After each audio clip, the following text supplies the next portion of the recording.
नमस्कार दोस्तों, स्वागत है आपका daily current affairs with MCQ programme में। तो चलिए आज का एपिसोड शुरू करते हैं। सबसे पहले देखते हैं पिछले अभ्यास प्रश्न को। आपका प्रश्न था श्रीलंका में अशोक स्तंभ की प्रतिकृति का अनावरण किस स्थान पर किया गया? आपके ऑप्शंस थे अनुराधापुरा, कैंडी, वास्का डूगा या गाले। आपका सही जवाब है वास्का डूगा। आइए देखते हैं इसके एक्सप्लेनेशन को।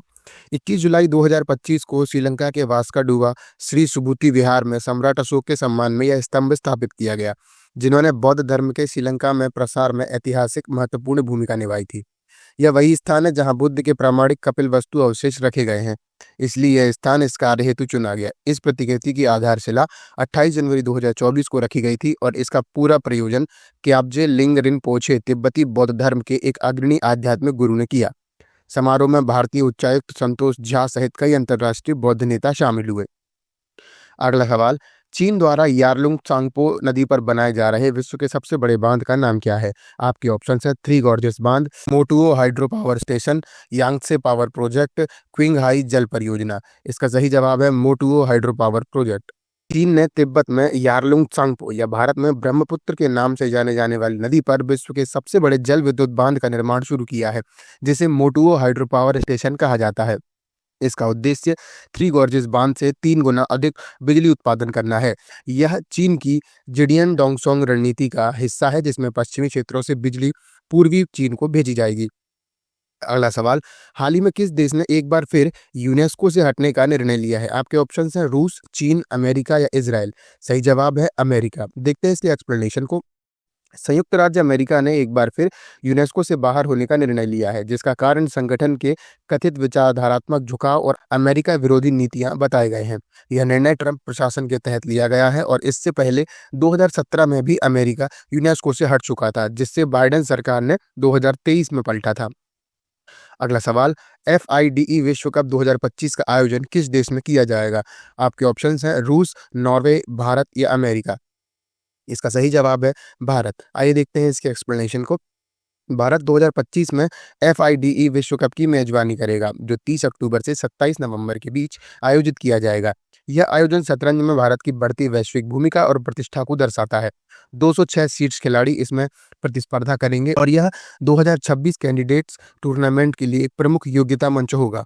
आयोजन नॉकआउट प्रारूप में होगा, जिसमें 2 क्लासिकल और 1 टाई ब्रेक दिवस शामिल होंगे। भारत पहले ही Tata steel India FIDE olympiad 2022 जैसे आयोजन कर चुका है।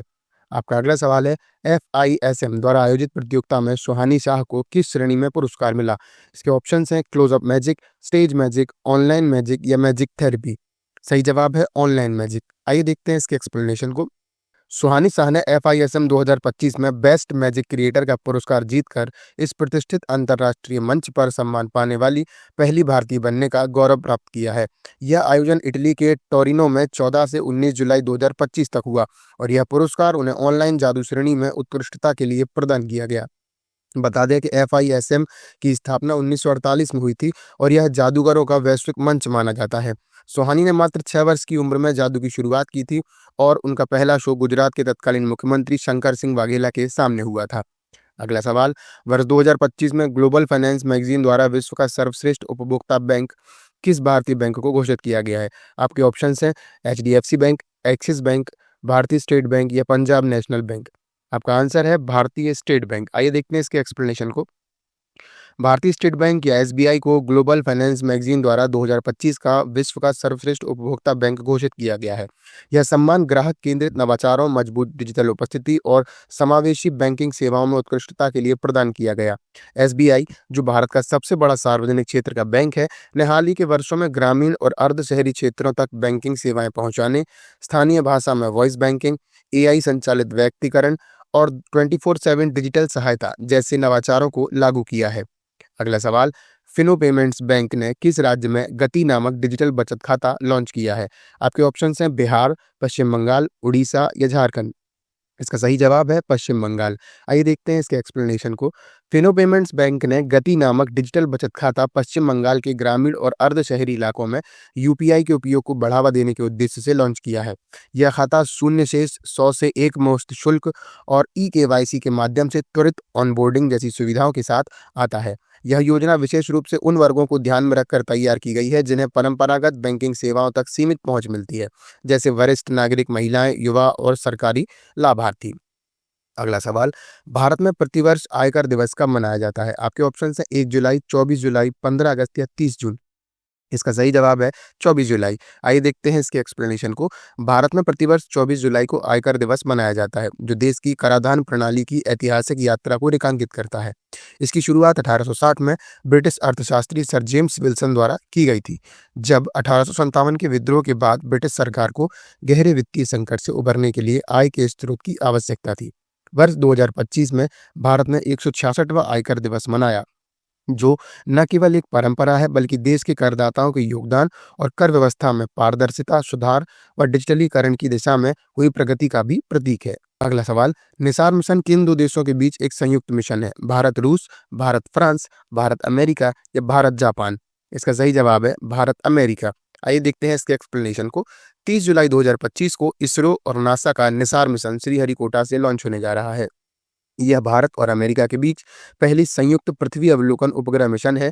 $1.5 अरब लागत वाला यह मिशन एल बैंड नासा और एस बैंड इसरो के सिंथेटिक अपर्चर रडार SAR का उपयोग करता है, जिससे यह भूकंप, भूस्खलन, ग्लेशियर, बायोमास, मृदा नमी जैसे कई पहलुओं की निगरानी कर सकेगा।